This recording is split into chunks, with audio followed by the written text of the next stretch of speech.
Would you have anything final you'd like to share with the listeners? Yeah, one final story, and this is actually a tangible story of how this technology was actually used in a personal context. And I think it touches on everything we've just discussed. So while I was working on these tools, my daughter suddenly becomes sick. I was heading to work. She complains that her arm was sore.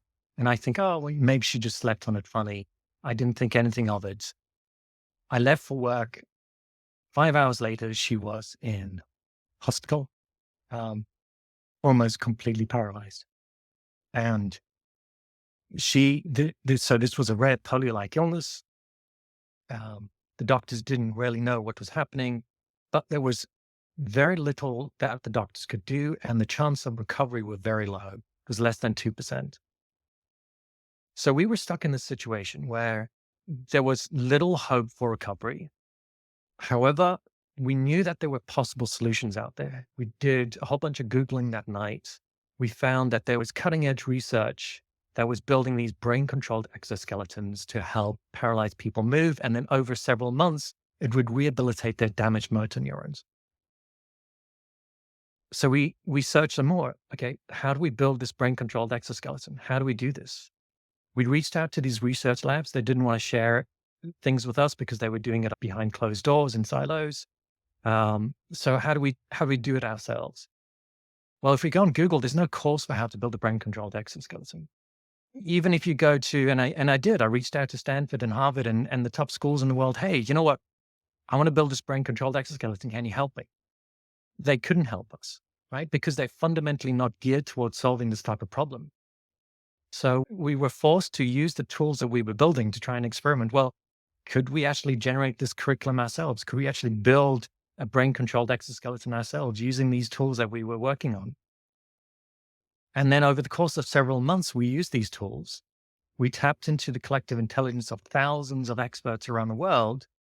Each of these, none of these were experts at building a brain controlled exoskeleton, but they were experts in their own right within their specific domains that were within our map of ignorance, right? So we needed to learn 3D printing. We needed to learn brain machine interfaces. We need to learn machine learning. We needed to learn how to convert brain signals into electrical signals that we could understand and utilize.